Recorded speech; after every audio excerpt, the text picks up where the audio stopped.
The day after, on Friday, I was invited by Al Jazeera English to have a debate with David Weston, the former head of ABC World News Tonight, the former president of ABC. And I went into the NewsHour studio in Denver. He was in New York. And we were talking about media in a time of war and elections. And he was saying that he thinks the media does a good job and works very hard to bring out a diversity of opinion. And I said I beg to differ. And I gave the example of 2003, right before the invasion of Iraq. FAIR, the group Fairness and Accuracy Reporting, did a study of the 4 major nightly newscasts that 2 weeks around Colin Powell, then Secretary of State, giving his push for war at the UN. This is a critical time, 6 weeks before. That's when the media, as Noam Chomsky puts it, manufactures consent for war. Half the population was against war at the time. And the fact that Colin Powell pushed the war at the UN, this really changed things, because he had been dragging his feet, saying he wasn't convinced about WMD, but when he said the evidence was in, this was the final nail in the coffin for so many. So FAIR looked at the NBC Nightly News, CBS Evening News, PBS NewsHour with Jim Lehrer, and David Weston's ABC World News Tonight in that 2 weeks around Colin Powell's address, when half the population was opposed to war. There were 393 interviews done around war. Guessed how many were with anti-war leaders? 3. 3 of almost 400. That is no longer mainstream media. That is an extreme media beating the drums for war. And that's what I said to David Weston. And he responded, "It might surprise you to know, Amy, that I agree with you." And I was surprised. And he went on to say, remember Peter Jennings, the news anchor of ABC who died of lung cancer?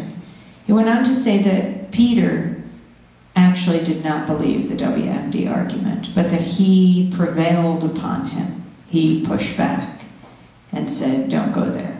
And he said he will forever regret that for the rest of his life. But David Weston said I was under enormous pressure. Just an interesting point. No, the media has a different role to play. As my brother David and I wrote in our book, Static, the reason we called it that is because the media should give us the dictionary definition of static. Criticism, opposition, unwanted interference. We need a media that covers power, not covers for power. We need a media that is the fourth estate, not for the state. And we need a media that covers the movements that create static and make history. Let's talk about some of those movements, and there have been a lot of them this past year. I mean, let's start with the Arab Spring, with Tunisia. This young man named Mohammed Bouazizi comes out of university, has no opportunity, goes into the marketplace to sell vegetables and fruits. The authorities start to harass him. They take his scale away, and he's so utterly frustrated, he sets himself on fire. And that sparks the Tunisian revolution. It ignites a generation of frustration. And something else did as well. I believe WikiLeaks did as well, the whistleblower website that released millions of documents on the Iraq War, on the Afghan War, State Department cables that were written by the United States officials about countries around the world, among them Tunisia. And it's not as if the people of Tunisia didn't know how brutal and how brutal and corrupt their dictator was. But from those documents, they saw that the US knew it and continued to support him to the tune of millions of dollars a year. And that just increased their frustration. And that ignited Egypt. And Egypt, well, Tahrir. How many of you listened to or watched the reporting of Sharif Abdel-Quddus, our senior producer, in Tahrir Square? And those of you who didn't, I highly encourage you to go to democracynow.org if you want to experience a revolution through the eyes, the ears, the hopes and dreams of people on the ground.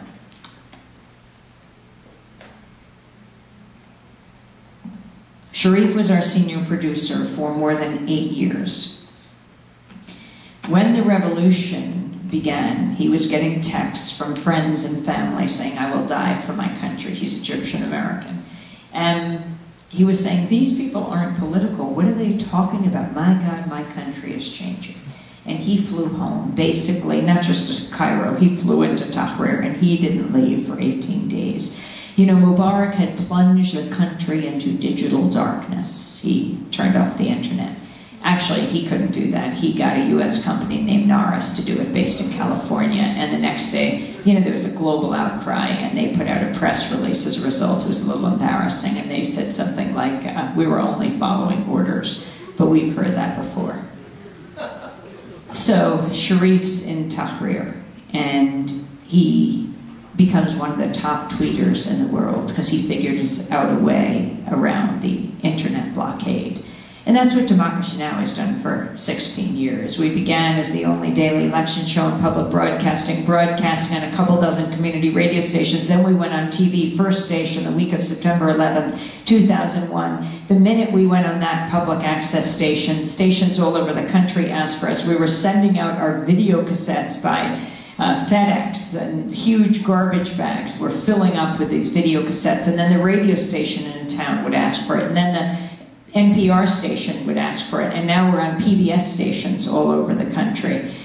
You can ask your PBS station here to run Democracy Now! It is now on over 1,100 stations around the country and around the world. And we're translated into Spanish for 300 radio stations. Now we're taking them, and a station a week picks them up, because Spanish language media suffers from the same media consolidation that English language media suffers from, and people are looking for independent information. So Sharif figures out a way around the digital blockade, and he is being cited on all the networks, and then the thugs take down the satellites. That's what the TV stations rely on. I remember seeing Anderson Cooper in his hotel room with a lower third, you know, on Skype, like the old Democracy Now!, sort of looking very fuzzy, lower third saying, reporting from an undisclosed location. And there was Sharif reporting from Tahrir, saying who he was and where he was, saying it's the safest place to be in Egypt right now. And he was with, actually, Hani Massoud. He's also our video producer, also Egyptian American, served on the, he played on the equivalent of the Egyptian national basketball team. That's what 55 cities sounds like. I said to someone, I'm so proud, we've done 55 cities, and they said, oh, so you only have 45 to go? I consider that a very negative comment. We're going back to New York tomorrow, and then we'll be there for the Hofstra debate, presidential debate. We'll also have a town hall on the campus of Hofstra. Then we'll fly off to St. Cloud, Minnesota on Wednesday, and it's on to California, to Santa Barbara and Los Angeles, San Luis Obispo, and then we'll be making our way through Santa Cruz and Oakland and San Francisco and San Rafael and Palo Alto, and we're going to be going to Oregon, Bend and Portland and Olympia, Washington and Seattle, Washington, and from there, I can't even remember, but if you have friends in all of these places or beyond, check our website at democracynow.org. So Hani leaps tall buildings in a single bound. He is our cameraman, and he goes with Sharif to Egypt. And you want him at your side in any difficult situation. And he is filming Sharif's amazing interviews with, Ahdaf Souef, the great Egyptian writer who wrote Map of Love, and Nawal Saadawi, the 79-year-old feminist, psychiatrist, former presidential candidate in Egypt. She had been imprisoned under Sadat, exiled under Mubarak. She had been holding salons with young people before Tahrir saying, we will win. And then you heard the high school student who was putting out Voices of Tahrir, a broadsheet, in the shadow of the state media building that had spewed lies for so many decades.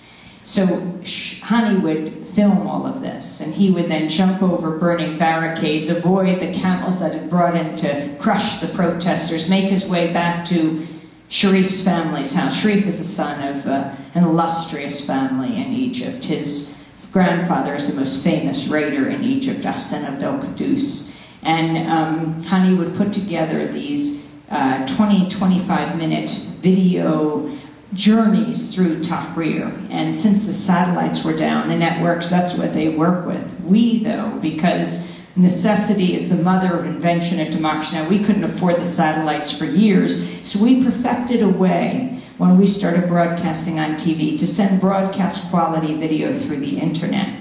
And so that's exactly what Hani did through the night, and we would broadcast these remarkable pieces the next day, and you would experience the revolution firsthand. And there was Sharif in the middle of Tahrir being interviewed by MSNBC and CNN and NBC and all of the networks. We call that trickle-up journalism.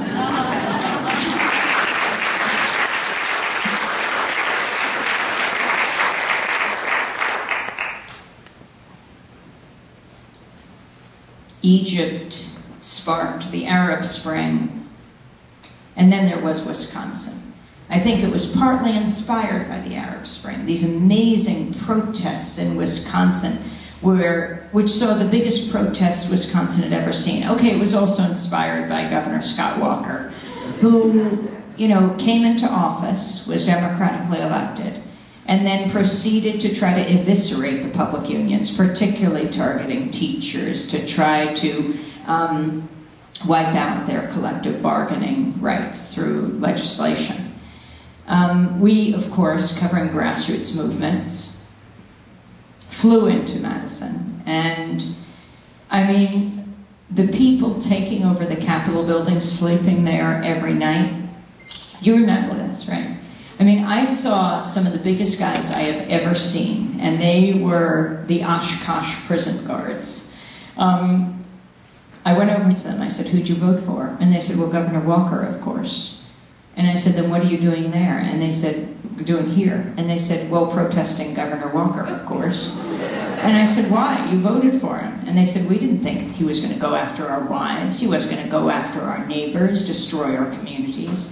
I remember being outside on one freezing cold day, 150,000 people outside the state capitol. This older gentleman with glasses is walking through the snow with a sign, IRS auditors against Walker.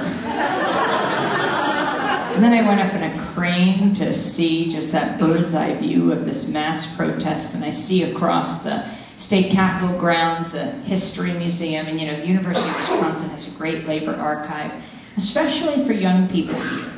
If you think that, well, in the olden times, during the civil rights movement, those issues were clear-cut. They were black and white, they were good and bad, and that it's much more complicated now.